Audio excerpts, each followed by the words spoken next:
दोस्तों नमस्कार। आज फिर हाजिर हूँ बहुत ही इंटरेस्टिंग कहानी के साथ। तो देरी न करते हुए आइए सुनते कहानी का आनंद लेते हैं। आज के दौर में कई स्त्रियां शादी से पहले ही शारीरिक संबंध क्यों बनाती हैं? क्या आपने इस पर कभी विचार किया है? और कुछ औरतें तो शादी के बाद भी कई पुरुषों के साथ शारीरिक संबंध बनाती है और उनके साथ संभोग करती है। आज के समय कई महिलाएं अपने पिता या पति से छिपकर किसी अन्य पुरुष के साथ रिश्ता रखती हैं, चाहे वे विवाहित हो या अविवाहित। अविवाहित स्त्री जब किसी पुरुष से संबंध बना लेती है तो वह उसकी आदी हो जाती है, और जब उनकी शादी होती है तो वो अपने पति से छिपकर वहाँ भी कई पुरुषों के साथ संभोग का आनंद लेती है। लेकिन इस पाप की सजा उन्हें मृत्यु के बाद भोगनी पड़ती है। राजस्थान में एक मारवाड़ी रहता था और उसकी दो अत्यंत सुंदर बेटियां थीं। बड़ी पुत्री का नाम सुप्रिया था और छोटी का नाम प्रिया। दोनों बहनें बहुत ही सुंदर थीं और रूप की रानी थी। जिसकी भी नजर उन पर पड़ती वो उनके रूप को देखकर मंत्रमुग्ध हो जाता। कुछ वर्षों के पश्चात जब मारवाड़ी की बड़ी पुत्री सुप्रिया विवाह योग्य हो गई तो मारवाड़ी ने अपने मित्र के पुत्र के साथ उसका विवाह कर दिया। विवाह के पश्चात सुप्रिया और उसका पति प्रेम पूर्वक रहने लगे। उनकी जिंदगी में खुशियां ही खुशियां थी। उधर एक दिन मारवाड़ी के घर एक नवयुवक मारवाड़ी से मिलने आया, लेकिन मारवाड़ी घर पर नहीं था। वो अपने व्यापारिक कार्य से दूसरे शहर गया था। नवयुवक ने जब मारवाड़ी की छोटी पुत्री प्रिया को देखा तो उसकी नजरें प्रिया पर थम गई। वो उसकी सुंदरता को देखकर मोहित हो गया, लेकिन जब प्रिया ने उस नवयुवक को देखा तो उसका दिल भी तेजी से धड़कने लगा। उसकी आंखों में एक अजीब सी चमक आ गई और वो भी उसकी ओर आकर्षित हो उठी।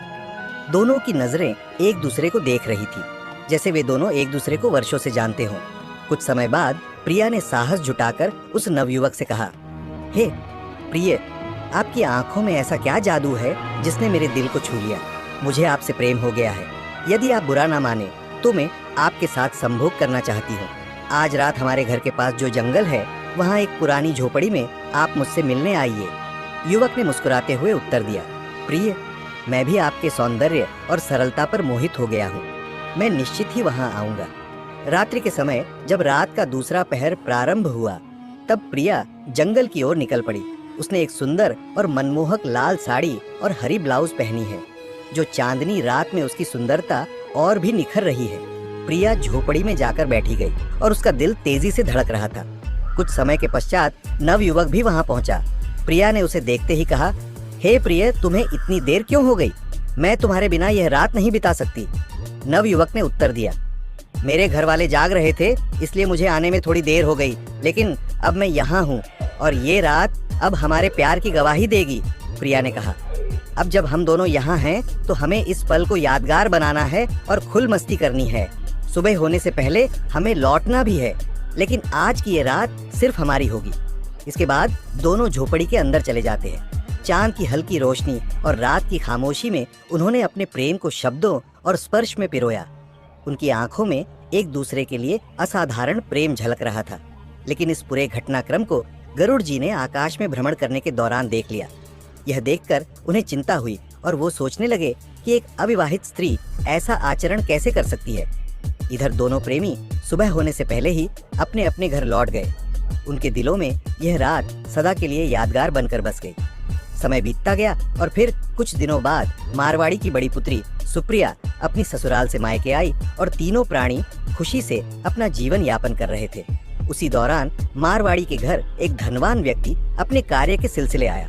वो व्यक्ति अत्यंत सुंदर, रूपवान और धनी था। उसे देखते ही सुप्रिया के मन में हलचल मच गई। उसकी आंखों में जैसे एक नई चमक आ गई। उस व्यक्ति ने भी सुप्रिया की सुंदरता को देखकर अपने मन में एक अलग ही आकर्षण महसूस किया। उनकी नजरें मिली और दिलों ने जैसे एक दूसरे को पहचान लिया। सुप्रिया ने मुस्कुराते हुए कहा, हे प्रिय, आप कितने सुंदर और आकर्षक हैं। आपका व्यक्तित्व मुझे बेहद पसंद आया। धनवान व्यक्ति ने उत्तर दिया, प्रिया, मैं भी आपको पहली ही नजर में देखकर मोहित हो गया हूँ। आप जैसी रूप की देवी से मिलना मेरे लिए एक बड़ा सौभाग्य है। इसके बाद सुप्रिया ने कहा, हमारे घर के पास जो जंगल है उसके बीचों बीच एक पुरानी झोपड़ी है।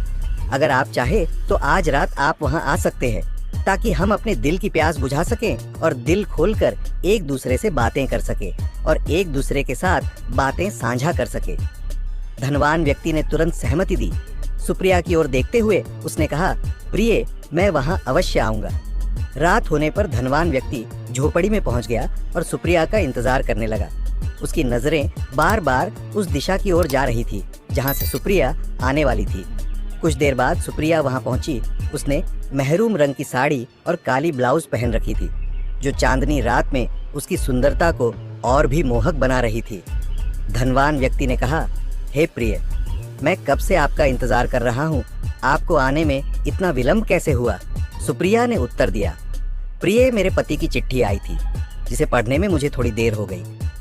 फिर सुप्रिया ने प्यार भरी नजरों से उसे देखते हुए कहा, अब हमें समय व्यर्थ नहीं करना चाहिए। यह रात सिर्फ हमारी है। इसके बाद दोनों झोपड़ी के भीतर चले गए। वहां उन्होंने अपने प्रेम को पूर्णता दी और रात की खामोशी में उनकी धड़कनों की गूंज सुनाई दे रही थी। उनका प्रेम मानो समय को रोकने की कोशिश कर रहा था। लेकिन यह पूरा दृश्य गरुड़ जी ने आकाश में भ्रमण करते हुए एक बार फिर देख लिया। इसे देखकर वे असमंजस में पड़ गए। उनके मन में यह प्रश्न उठा कि ये सब क्या हो रहा है। एक स्त्री जिसकी शादी हो चुकी है, वो किसी अन्य पुरुष से संबंध क्यों बना रही है?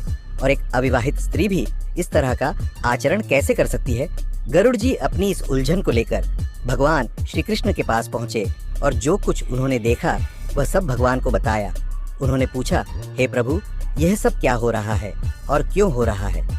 कुछ महिलाएं समय से पहले किसी अन्य पुरुष के साथ संबंध बना लेती हैं और क्यों कुछ विवाहित स्त्रियां अपने पति को धोखा देती हैं? भगवान श्री कृष्ण ने मुस्कुराते हुए गरुड़ जी से कहा, हे गरुड़, आपने यह प्रश्न पूछकर समस्त मानवता का कल्याण कर दिया है, परंतु इसका उत्तर मैं आपको एक अत्यंत ज्ञानवर्धक कथा के माध्यम से दूंगा। आपको यह कथा पूरी श्रद्धा और ध्यान से सुननी होगी, तभी इसका वास्तविक अर्थ समझ पाएंगे। गरुड़ जी ने उत्तर दिया, हे प्रभु, मैं वचन देता हूँ कि मैं इस कथा को पूरे मन से सुनूंगा और इसका सही अर्थ समझने का प्रयास करूंगा। तब भगवान श्री कृष्ण ने गरुड़ जी को एक कथा सुनानी प्रारंभ की। उन्होंने कहा, अब मैं आपको बताने जा रहा हूँ कि कल युग की स्त्रियां शादी से पहले संभोग क्यों करती हैं। भगवान श्री कृष्ण ने गरुड़ जी से कहा, हे गरुड़, जैसे जैसे कल युग आगे बढ़ेगा, मनुष्य का स्वभाव सतयुग, त्रेता युग और द्वापर युग की तुलना में अधिक भौतिकवादी और स्वार्थपूर्ण होता जाएगा। कलयुग में व्यक्ति का जीवन अधिकतर उसकी इंद्रियों और उनकी तृप्ति पर केंद्रित रहेगा। स्त्रियां और पुरुष दोनों ही अपनी इच्छाओं और भावनाओं को नियंत्रित करने में असमर्थ होंगे।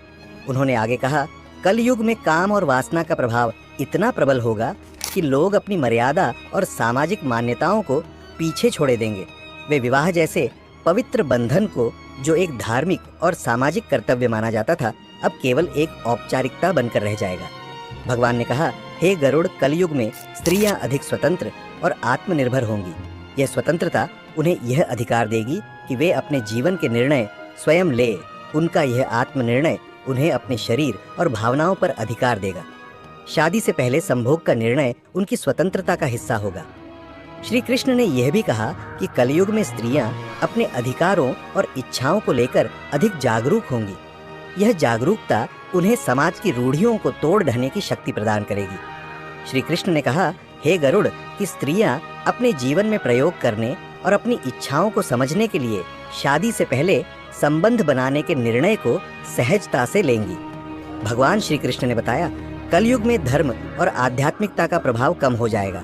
लोग ईश्वर और धर्म के प्रति उतने समर्पित नहीं रहेंगे जितने कि सतयुग, त्रेता युग और द्वापर युग में थे। इस कारण से नैतिक मूल्यों में गिरावट आएगी। कलयुग में समाज का स्वरूप बदल जाएगा। जो नियम और परंपराएं पूर्व युगों में अनुकरणीय मानी जाती थी, वे अब अप्रासंगिक हो जाएंगी। विवाह से पहले संभोग, जो पहले वर्जित था, कलयुग में सामान्य हो जाएगा। उन्होंने समझाया कि शिक्षा, विज्ञान और प्रौद्योगिकी के विकास के कारण समाज में बड़े बदलाव आएंगे। लोग परंपराओं की जगह आधुनिकता को अपनाएंगे। इसका प्रभाव यह होगा कि विवाह से पहले संबंधों को अनैतिक नहीं माना जाएगा। भगवान ने गरुड़ जी से कहा, हे गरुड़, कल युग में प्रेम और भावनात्मक युद्ध का महत्व बढ़ जाएगा। स्त्रियां और पुरुष अपने साथी के साथ शारीरिक और मानसिक रूप से युद्धना चाहेंगे। वे अपने संबंधों की गहराई को परखने के लिए शादी से पहले संभोग को एक माध्यम के रूप में देखेंगे। उन्होंने आगे कहा कि कलयुग में स्त्रियां अपने जीवन साथी को समझने और उसके साथ सामंजस्य बैठाने के लिए पहले से ही रिश्ते में युद्ध बनाने की कोशिश करेंगी। यह युद्ध उन्हें एक स्थायी और सफल विवाह की ओर ले जा सकता है। श्री कृष्ण ने कहा, हे गरुड़, कलयुग में मीडिया और मनोरंजन के साधन लोगों के विचारों को बहुत अधिक प्रभावित करेंगे।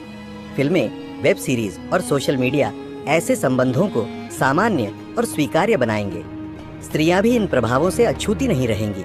उन्होंने यह भी बताया कि मीडिया का यह प्रभाव समाज में नैतिक को कमजोर करेगा और विवाह से पहले संभोग जैसी चीजें सामान्य होती जाएंगी। श्री कृष्ण ने कहा, कलयुग की स्त्रियां अधिक आत्मविश्वासी और साहसी होंगी। वे अपने जीवन के हर पहलू में, चाहे वह शिक्षा हो, करियर हो या संबंध, खुद को प्रकट करने में सक्षम होंगी। इस आत्मविश्वास का परिणाम यह होगा कि वे अपने रिश्तों में भी ईमानदारी और स्पष्टता चाहेंगी। इस कहानी का संदेश, सबक और महत्व यह है कि जब मनुष्य वासना, क्रोध या लालच के वश में होता है तो वह अपने विवेक और नैतिकता को खो देता है। रानी और चोर की कहानी इसी सत्य को दर्शाती है। गरुड़ जी ने समझा कि मानव को अपने मन पर नियंत्रण रखना चाहिए। इच्छाओं का अतिरेक केवल विनाश की ओर ले जाता है। भगवान ने कहा, जो व्यक्ति संयम रखता है और अपने विचारों पर नियंत्रण करता है, वही सच्चे सुख का अधिकारी बनता है। ये कहानी न केवल अधिक रोचक है, बल्कि इसमें नैतिकता और आध्यात्मिकता का संदेश भी है। इसे सुनने वालों को आत्मनियंत्रण और सही मार्ग पर चलने की प्रेरणा मिलेगी। दोस्तों, कहानी आपको कैसी लगी कमेंट करके अवश्य बताएं। धन्यवाद।